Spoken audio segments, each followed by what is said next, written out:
cari kos untuk saya aja tuh susahnya minta ampun untuk dapatnya itu. Hanya gara-gara saya orang sana hanya sebutin kamu dari mana? Dari NTT. Awalnya baik-baik, awalnya manis-manis, pas sebut nama daerah, langsung tiba-tiba langsung, oh maaf mas, kosnya udah penuh kayak gitu.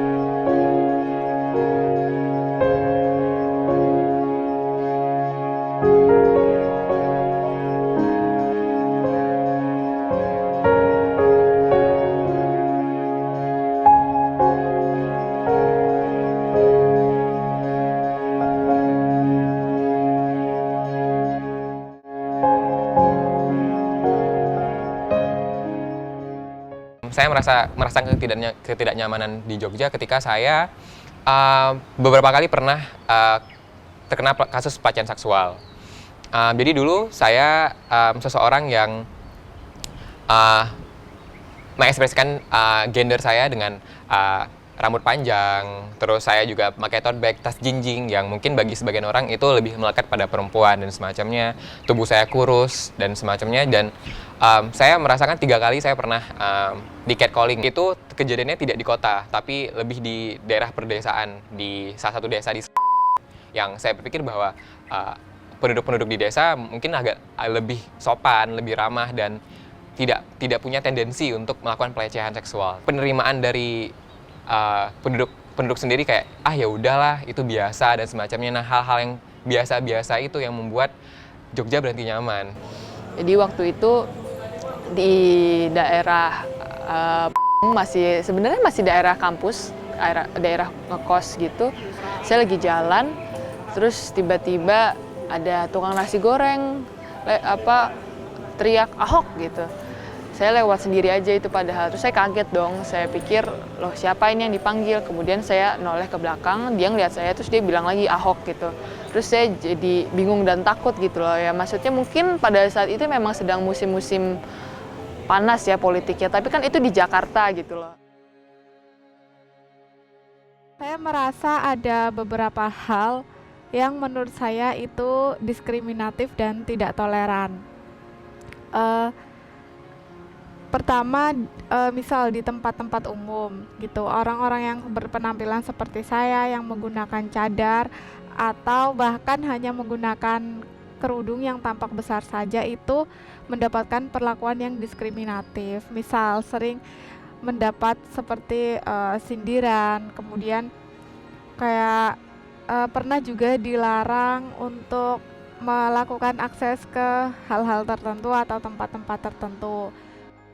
Jadi Jogja berhati nyaman itu kebetulan konsepnya yang menyusun saya tahun 95. Penurunan kapasitas kulturalnya dengan datangnya banyak warga-warga asing yang kemudian mengalami keterlambatan, istilah saya mengalami keterlambatan adaptasi dengan lokal, terjadi persinggungan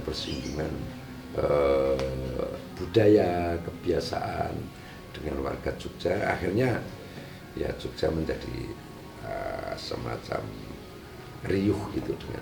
Sebenarnya aku tuh merasa sangat nyaman di Jogja pada awalnya, dengan segala keramah tamahannya, dengan segala culture-nya, budayanya di sini sangat membuat aku nyaman dari awal. Kayak dengan berada di Jogja bahkan aku merasa jadi pribadi yang lebih baik, yang beda, yang lebih dewasa.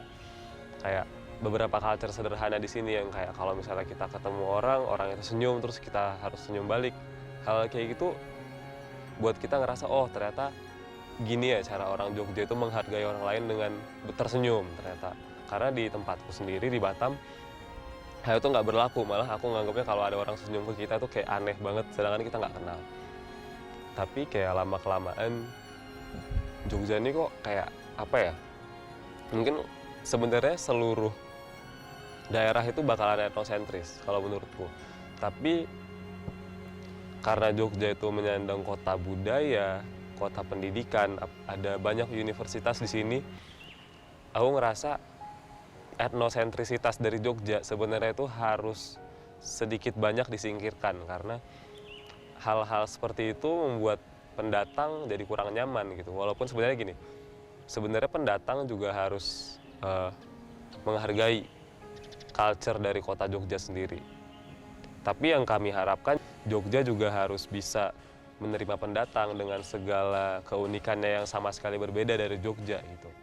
Mungkin berhenti nyaman itu kemungkinan karena kayaknya mereka menyamakan kali ya. Yang salah satu tadi saya bahas, mungkin nama daerahnya mungkin. Terus etika yang kurang nyaman karena mereka lihat orang sana itu mungkin, khusus untuk daerah saya sendiri, mereka langsung, wih orang sana.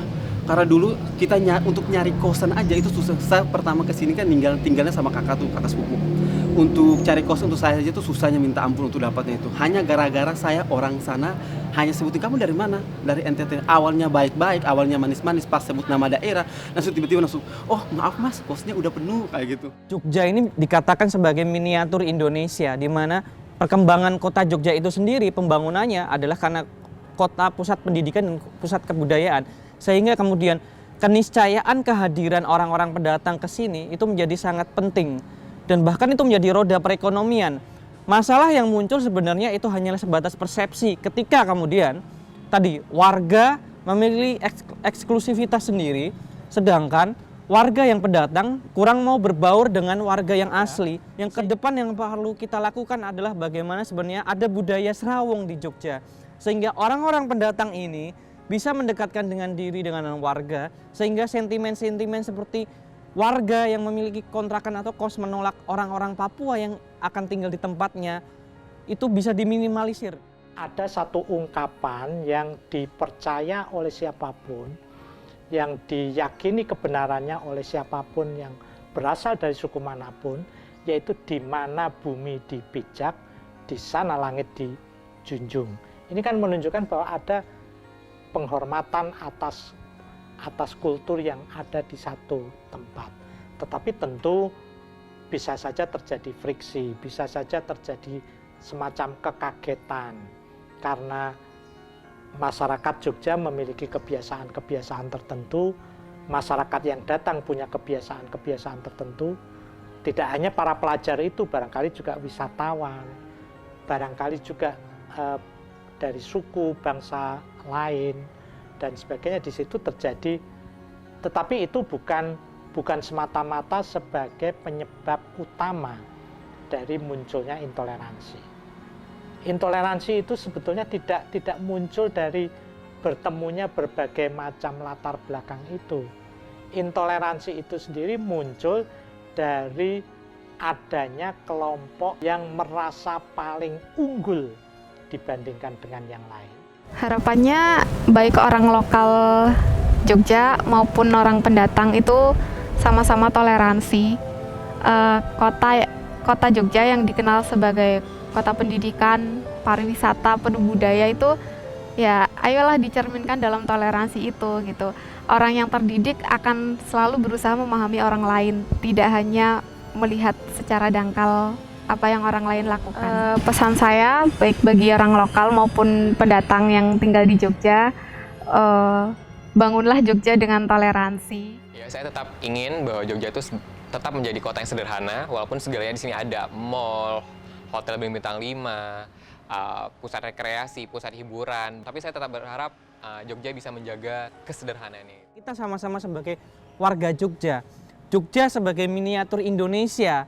Artinya ketika rasa kepemilikan bersama muncul, itu adalah kunci utama dari bagaimana kita bisa menghilangkan rasa persepsi mengenai adanya gangguan, stereotip, dan lain-lain.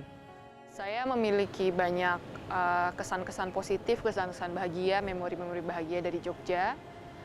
Kita bisa kok untuk melawan ketidaknyamanan yang sebenarnya bisa jadi diciptakan oleh miskomunikasi atau hal-hal sepele yang tidak diselesaikan dan akhirnya malah berujung panjang. Jadi kita semua, ayo kita mengusahakan kenyamanan.